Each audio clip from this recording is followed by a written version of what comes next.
নমস্কার বন্ধুরা, জ্যোতিষ লোক চ্যানেলের পক্ষ থেকে আমি আচার্য শ্রী শান্তনু শাস্ত্রী আপনাদেরকে শুভেচ্ছা জানিয়ে আজকের বিষয় নির্দিষ্ট আলোচনাতে চলে আসব।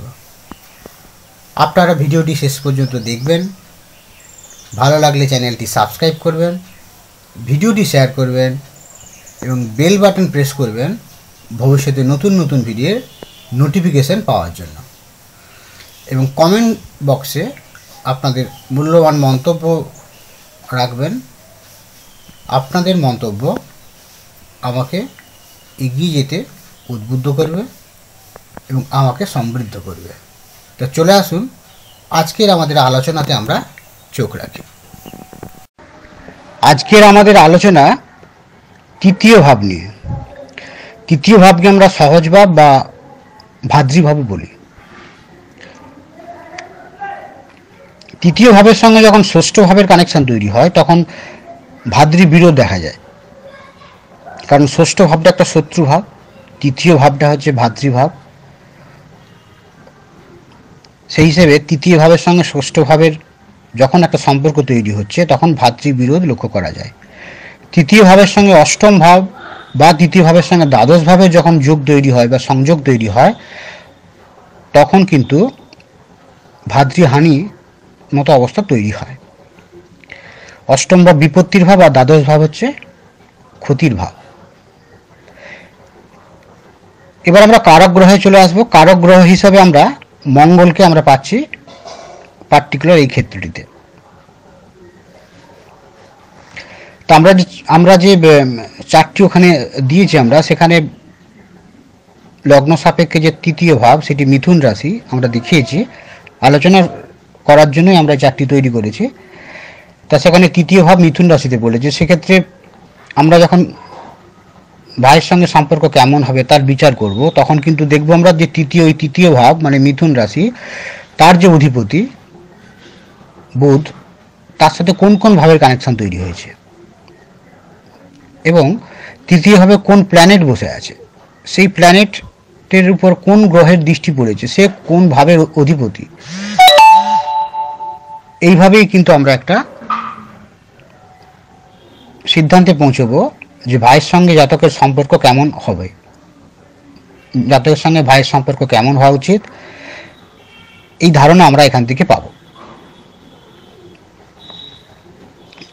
এবার আমরা আরেকটি গুরুত্বপূর্ণ বিষয়ে যোগ রাখবো, সেটি হচ্ছে চতুর্থ ভাব।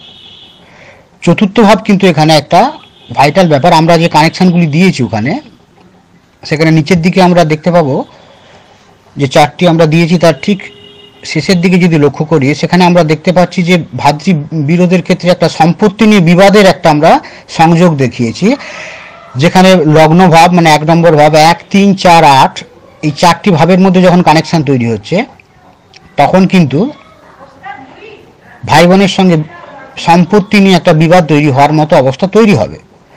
কারণ এখানে আমরা দেখছি তৃতীয় ভাব এখানে ভাতৃভাব, তার সাথে চতুর্থ ভাব মানে এটি হচ্ছে স্থায়ী সম্পত্তির ব্যাপার, স্থাবর সম্পত্তি। তার সাথে অষ্টম ভাব মানে বিপত্তির যখন কানেকশন তৈরি হচ্ছে এবং লগ্ন যখন সেখানে কানেক্টেড হয়ে যাচ্ছে তখন কিন্তু এই জায়গাটা অনেক বেশি কনফার্মেশনে আমরা পৌঁছে যাচ্ছি। এটা অনেকটা নিশ্চিত একটা কানেকশন আমরা ধরে নিতে পারি যে যখন লগ্ন ভাব, তৃতীয় ভাব, চতুর্থ ভাব এবং অষ্টম ভাবের মধ্যে একটা যোগ তৈরি হবে এবং সেখানে যখন পীড়িত মঙ্গলের একটা কানেকশন থাকবে তখন আমরা সম্পত্তি নিয়ে ভাই বোনের সঙ্গে বিবাদ হবে, এই ধরনের একটা জায়গায় আমরা সিদ্ধান্তে পৌঁছতে পারি যে এই জাতকের ক্ষেত্রে তার সম্পত্তি নিয়ে ভাই বোনদের মধ্যে বিবাদ চূড়ান্ত মাত্রায় গিয়ে পৌঁছবে।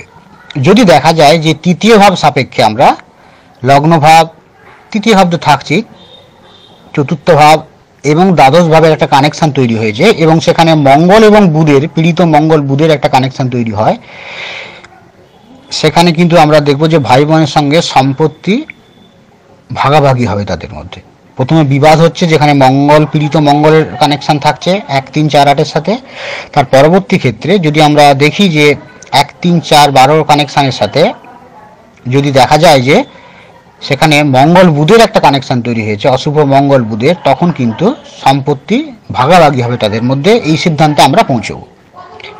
এবার কখন হবে এই ভাগাভাগিগুলি, না, এই যে গ্রহগুলি আমরা পাচ্ছি, মানে এই ভাব সাপেক্ষে যে গ্রহগুলিকে আমরা পাচ্ছি, এই ভাবের অধিপতি এইভাবে বসে আছে কোনো গ্রহ, এই যে গ্রহগুলিকে আমরা এখান থেকে যে গ্রহগুলিকে আমরা পাবো এই ভাব সাপেক্ষে, মানে 1 3 4 8 এই ভাবগুলির যে দশা অন্তদশা, এই ভাব সাপেক্ষে যে গ্রহগুলি আসবে তাদের দশা অন্তদশায় কিন্তু ভাই বোনের মধ্যে বিবাদ ঘটবে। আর 1 3 4 12 এদের দশা অন্তদশায় কিন্তু দশা অন্তদশা প্রত্যন্ত দশায় সম্পত্তি নিয়ে ভাই বোনের মধ্যে ভাগাভাগি হবে। এবার আমরা 1 3 4 12 এই ভাব সাপেক্ষে আমরা একাধিক গ্রহকে পেতে পারি। সেই একাধিক গ্রহগুলির মধ্যে যে গ্রহগুলি শক্তিশালী হবে সেই গ্রহগুলির দশা অন্তদশাগুলিকে আমাদের বেশি গুরুত্ব দিতে হবে, এবং সেই শক্তিশালী গ্রহগুলির দশা অন্তদশা প্রত্যন্ত দশায় কিন্তু ভাগাভাগি হওয়ার মতো অবস্থা তৈরি হবে। এই প্রসঙ্গে আমাদের একটা কথা মাথায় রাখতে হবে কি, যে অষ্টম ভাব যখন আসছে 1 3 8 ভাবের সঙ্গে, তখন সেখানে সম্পত্তি নিয়ে বিবাদ তৈরি হচ্ছে। আর দ্বাদশ ভাব আসলেই সেখানে 1 3 4 ভাবের সাথে দ্বাদশ ভাব আসা মানে সেখানে ভাগাভাগির একটা ব্যাপার তৈরি হয়ে যাচ্ছে। অতএব কখন হবে ঝগড়া, তখন অষ্টম ভাবের সঙ্গে যুক্ত গ্রহের দশা অন্তদশা সবচেয়ে গুরুত্বপূর্ণ ভূমিকা পালন করবে। আর কখন ভাগাভাগি হবে সেক্ষেত্রে কিন্তু দ্বাদশ ভাবের সঙ্গে যুক্ত গ্রহ এবং তাদের দশা অন্তদশা কিন্তু বেশি গুরুত্ব পাবে কোন সময়টায় পার্টিকুলার ভাগাভাগি হবে সেটা নির্ণয়ের ক্ষেত্রে। এবার আমরা একটা চার্ট বিশ্লেষণ করব। চার্টটা দিয়ে দিয়েছি। এই চার্টটাতে আমরা যদি দেখি, এখানে তৃতীয় পতি লগ্ন সাপেক্ষে তৃতীয় পতি চন্দ্র হচ্ছে। এই চন্দ্রকে আমরা দেখতে পাচ্ছি দ্বাদশে অবস্থান করছে। তার মানে তৃতীয় পতি দ্বাদশে অবস্থান করা মানে 3 আর 12 ভাবের একটা কানেকশন তৈরি হয়ে গেল। এবার তৃতীয় পতি চন্দ্র, তাকে আমরা দেখতে পাচ্ছি যে শুক্রের নক্ষত্রে আছে, এবং যে শুক্র নক্ষত্রে আছে সেই শুক্র আবার অষ্টম ঘরে বসে আছে। তার মানে 3 8-এর সঙ্গে একটা সম্পর্ক তৈরি হয়ে গেল। তার মানে 3 8 এবং 12 এই তিনটি ভাবের সঙ্গে কিন্তু কানেকশন তৈরি হওয়ার কারণে ভাই বোনের হানির একটা ইন্ডিকেশন আমরা পাচ্ছি। এছাড়াও আরও কিছু খারাপ জায়গা আমরা দেখতে পাবো, যেমন ভাবের কানেকশনের পর আমরা কারক গ্রহেতে চলে আসব।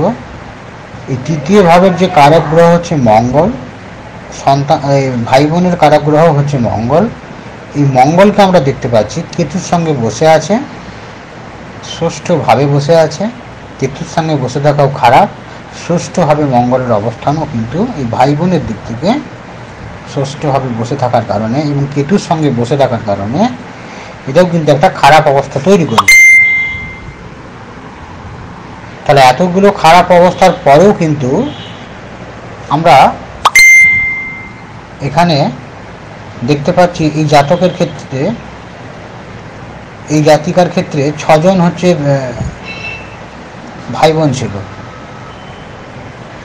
যার এই চারটি, সেই জাতকের কিন্তু দেখা গেছিল যে 6টি ভাই বোন ছিল, তার 3টি বাল্যকালে মারা গেছিল। তাহলে এখানে আমরা দেখতে পাচ্ছি যে এতক্ষণ পর্যন্ত যে কানেকশনগুলোর কথা বললাম, 3 নম্বর ভাবের সঙ্গে 8 নম্বর ভাবের কানেকশান, 3 নম্বর ভাবের সঙ্গে 12 নম্বর ভাবের কানেকশান, এইগুলো সবই কিন্তু বলছে ভাতৃহানির কথা বলছে।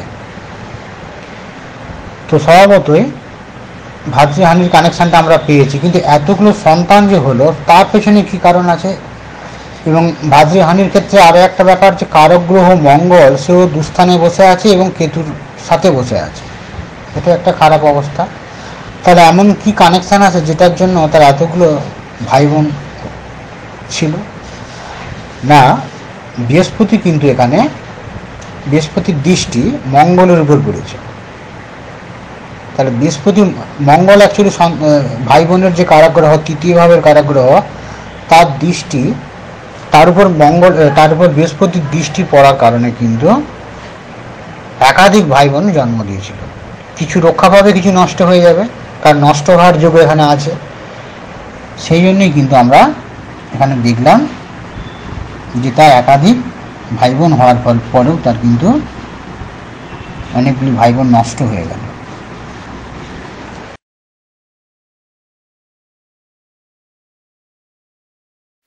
যে সমস্ত বন্ধুরা অনলাইনে কাউন্সেলিং করাতে চান এবং যারা জ্যোতিষ শিখতে আগ্রহী তারা 9932413177 এই নাম্বারে আপনারা যোগাযোগ করবেন এবং আপনারা হোয়াটসঅ্যাপ করতে পারেন এই নাম্বারে। ভালো থাকবেন, ধন্যবাদ।